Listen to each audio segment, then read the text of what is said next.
I want to bring in NBC business and data correspondent Brian Chung and former director of the Congressional Budget Office, Douglas Holtz-Eakin. He is now president of the American Action Forum.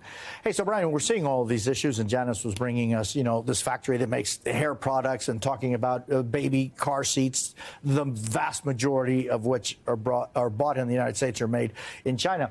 Just how much control does the Chinese regime have over Chinese industry? Because they're able to have a lot more say on everything in that country. Yeah, and they can do it a lot more quickly than even here in the United States, where some of those actions might otherwise require an act of Congress, beyond just whatever the president can do. But I want to point out that the types of things that you were listing here, when we talk about Hollywood movies, right, they have stopped effectively exports of those types of things, as well as with Boeing jets. That has been catching a lot of attention this week. But I want to point out that in the same way that the United States is putting up tariffs to say, hey, well, you should buy domestically, those same actions are likely what the Chinese government is trying to do with their tariff walls now built up just as high as we set on them, because they have their own domestic movie industry. They have their own even domestic plane production. They have been churning out their own jets over there. So it's not necessarily the case that Boeing's were even that substantial of a percentage of orders for Chinese aviation companies in the first place to begin with. So I do think that if it is indeed the case that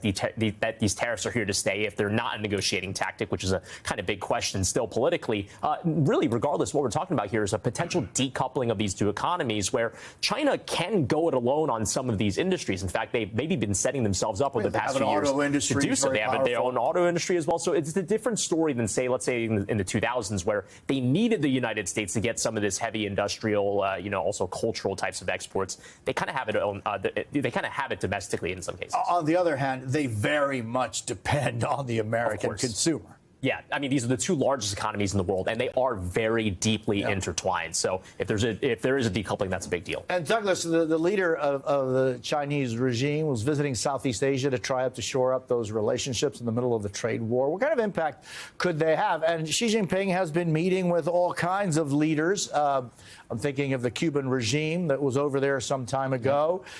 What impact are his visits having? Well, the real risk here is that not only will we have some decoupling with China, but that China will forge stronger economic relations with its Asian neighbors, but also with the European Union and other traditional allies of the United States. And at the moment, we've got tariffs on Europe, and they're not negotiating either. So we're losing the economic alliances, and we're risking losing the national security alliances. Those national security alliances, and I was just thinking the role that China plays precisely in destabilizing many of those security alliances, thinking of what China has been doing, even in the Russian invasion of Ukraine, and all the investments and all of the pressures that China has been carrying out in Central America and in South America for years now. Douglas? Well, there's no question that China is a strategic rival, and I don't think anyone questions the need to confront them in many ways. The issue is, what exactly is the Trump administration trying to accomplish? So they say China needs to make a deal. What is it that they want from China? What is it they want them to change in the way of their economic behavior, their national security behavior? And I'll just point out that the president has levied tariffs on steel, aluminum, autos, and is intending to do it on pharmaceuticals and chips and lumber and copper, all in the interests of national security. Go it alone is not national security. Having good alliances and keeping those trade flows alive when things are tough is part of national security, and that's what we're risking right now. And today's California governor plans to file a lawsuit to challenge Trump's authority to enact these tariffs. Brian, what else can you tell us about this? Yeah, I mean, this is a pretty big deal. I believe this is the first challenge domestically of a state against our own nation's policies on tariffs. Gavin Newsom announcing this early this morning. Take a listen to his justification for wanting to go after the federal government on the tariff policy. California is the largest manufacturing state in our union, one of the largest trading partners around the globe. No state will be impacted more than the state of California as it relates to the unilateral authority that's being asserted by the Trump administration to impose the largest tax increase in modern American history.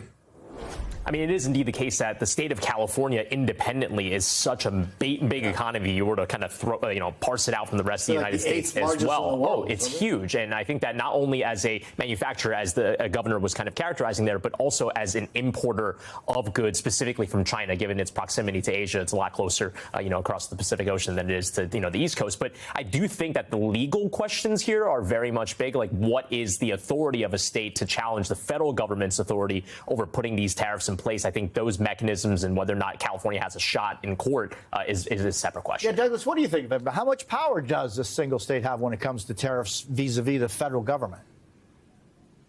Well, the Constitution is quite clear about the federal government's role in interstate commerce. And so I think it's going to be hard for individual states to assert some authority over these kind of international commerce issues. But the question of the president's authority to levy these tariffs has come up before.